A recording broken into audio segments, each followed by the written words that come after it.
Given a linked list, how might we remove a node from it? So our head node is going to refer to the very first node in our list, and the second parameter to our remove operation is what index we want removed.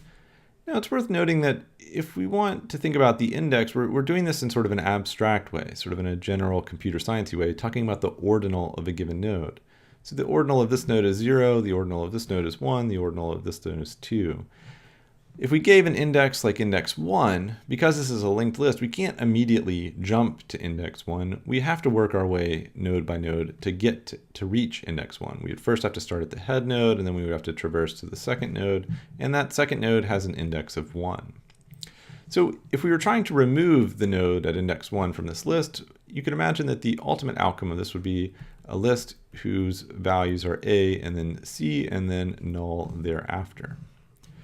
How might we think about solving this imperatively using some variables in a loop? I'm going to introduce two local variables to this problem, and we're going to call the current variable a reference to the current node that we're working with. All right? So current, when we start this algorithm, is going to refer to the head node.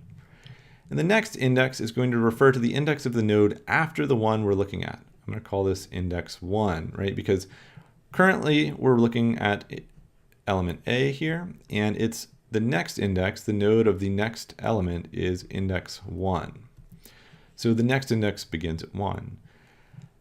And the case that we're interested in here is index equal to the next index? So is the index we're trying to remove equal to the next index? If so, we need to do something special. We need to update our references, right? So when index is equal to the next index that we would process, we want to change, the goal is to change the next pointer or the next reference of the current node we're working on to be the node after the node we're trying to remove, right? So how might we get that? Well, we can ask the next node, hey, what is your next property? And take that next property, which is a reference to this node, and assign it to the next node of our current node. So sorry, to assign it to the next property of our current node. So ultimately, that's going to override the reference that was previously there.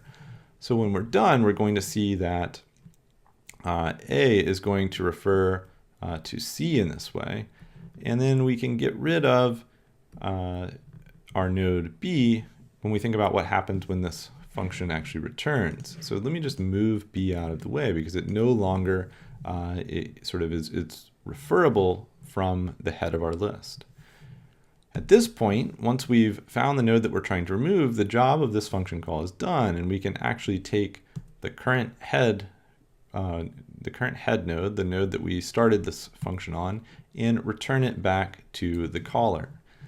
In this case, what that means is when we've returned this particular head node, we're saying if you now go traverse this list and you say, all right, the head node is here, what's its next node? Its next node is going to be C, and C's next node is null. We've effectively removed that node B from the list. All right, so let's think about a different case here, because there are a few cases we must consider in this algorithm. Let me bring this B node back and add our references back into the equation. All right. So what would happen if we were trying to remove the node at index 0 instead? Well, this is an edge case, or a special case. We call these edge cases because edge cases very typically happen on the boundaries of problems we're trying to solve. Notice this index is referring to one of the boundaries of our list.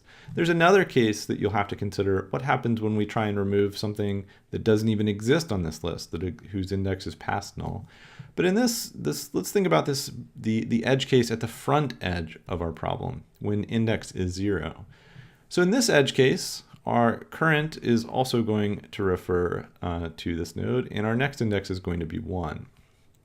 Well, if the node we're trying to remove is the current head, then the list that we want to give back would be one whose head is just simply the next node right after the current node, right? So the solution to calling remove with an index 0 is we want to give back simply the next node.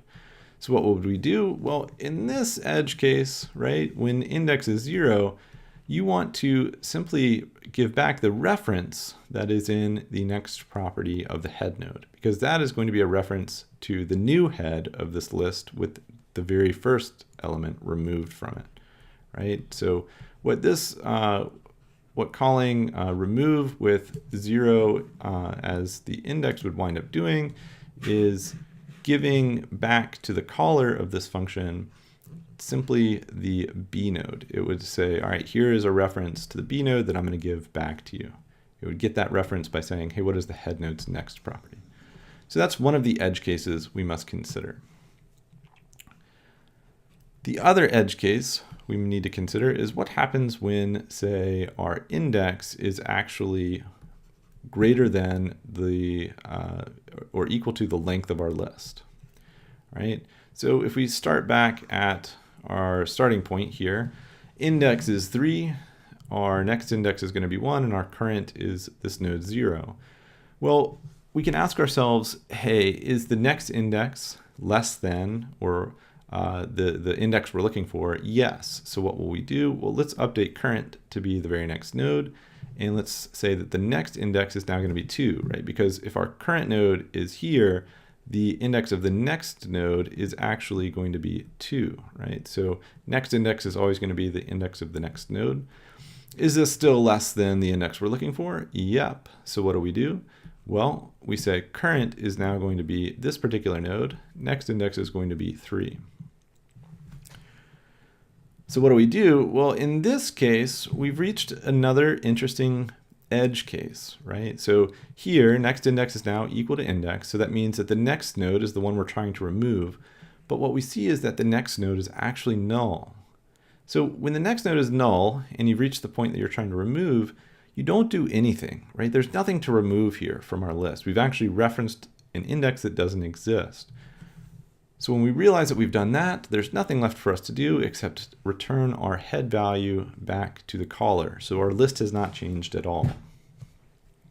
And that's how you would remove, and that's how you'd think about remove and its few edge cases.